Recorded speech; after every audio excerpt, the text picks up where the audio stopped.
আসসালামু আলাইকুম শেখ, আমার একটা প্রশ্ন, সৈয়দুল ইস্তিগফার কখন কখন পড়বো, মাগরিবের পর নাকি আসরের সালাতের পর?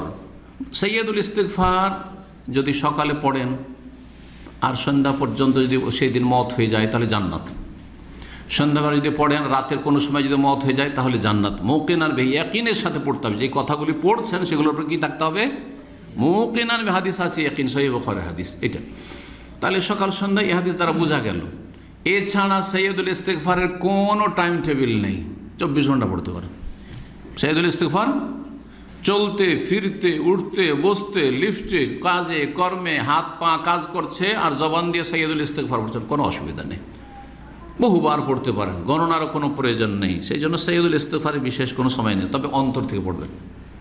শুধু জবানে মন্ত্র পড়বেন না, অন্তর থেকে পড়বেন। আর অন্তর থেকে পড়লে তার অর্থটা বোঝার চেষ্টা করবেন। আল্লাহুম্মা আনতা রব্বি লা ইলাহা ইল্লা আনতা খালাকতানি ওয়া আনা আবদুকা ওয়া আনা আলা আহদিকা ওয়া ওয়া'দিকা মাসতাতাতু আউযু বিকা মিন শাররি মা সানাতু আবুউ লাকা বিনি'মাতিকা আলী ওয়া আবুউ বিযামবি ফাগফিরলি ফাইন্নাহু লা ইয়াগফিরু যুনুবা ইল্লা আনতা ফাগফিরলি ফাইন্নাহু লা ইয়াগফিরু যুনুবা। শুধু এমনি মন্ত্র পড়লে হবে, ফাগফিরলি, আল্লাহ আমাকে মাফ করে দাও, ফাইন্নাহু লা ইয়াগফিরু যুনুবা ইল্লা, তোমার ছাড়া আমাকে কেউ মাফ করতে পারে না।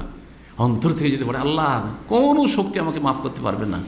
সারা দুনিয়া যদি আমাকে যদি টাকা পয়সা দিয়ে বাড়ি ঘর ভর্তি করে দেয়, কিন্তু আমি যদি তোমার কাছে মাফ না পাই তার কোনো রকম আমার মুক্তি নেই। আল্লাহ আল্লাহ অন্তর জানছেন যে অন্তর থেকে পড়ছেন আপনি, কিন্তু শুধু মুখে পড়লে হবে না। বলছেন আসসালামু আলাইকুম শেখ, ওয়ালাইকুম সালাম। ফরজ সালাতের পর আয়াতুল কুরসি ও সকাল সন্ধ্যায় সৈয়দুল ইস্তিগফার পড়ার যে ফজিলত রয়েছে তা কত সময় পর্যন্ত সীমাবদ্ধ থাকে? ফরজ সালাতের পরে জিকির আজকারগুলি তার সাথে সাথে পড়তে হবে। মাঝখানে আপনি সুন্নত পড়ে নিলেন, অথবা সেখান থেকে আপনি চলে গেলেন, তারপরে কিছুক্ষণ পরে পড়ছেন না, আর পড়ার সময় নেই। তবে আপনার জরুরি কাজ আছে, সেজন্য সালাম ফেরার পরে হয়তো ফরজ সালাত থেকে বেরিয়ে পড়লেন, আর আপনি হয়তো নিজের গাড়িতে বসে গেলেন, অথবা হাঁটছেন, রাস্তায় চলছেন আর পড়ছেন, এটা করা যেতে পারে। এক কথায় আজকার বাদা সালাম মানে সালাতের পরেই শুরু করতে হবে আজকারগুলি। জি। এবং এই ক্ষেত্রে বেদাতি মোনাজাত করবেন না, বেদাতি মোনাজাত সম্মিলিত মোনাজাত, ইমাম দোয়া করছেন আর বাকিগুলো আমিন আমিন বলছেন, এটা করবেন না। এটা করার পরে কেউ যদি জিকির আজকার করে তাহলে এই জিকির সুন্নাত মোতাবেক হলো না। সালাম ফেরার পরে জিকির আর সালামের আগে হচ্ছে দোয়া, মনে রাখবেন। এই সুন্নতটি বুঝে নিলে বিষয়টি সহজ হয়ে যাবে।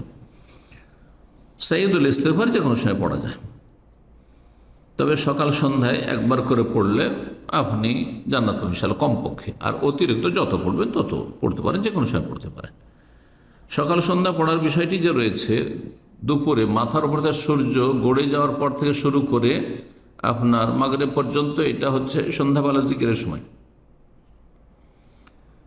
আর সকালবেলা জিকির আপনার ফজর পড়ে নেওয়ার পর থেকে শুরু করে সূর্য মাথার উপর আসার আগ পর্যন্ত, এই সময় যে কোনো সময় পড়ে নেওয়া যেতে পারে।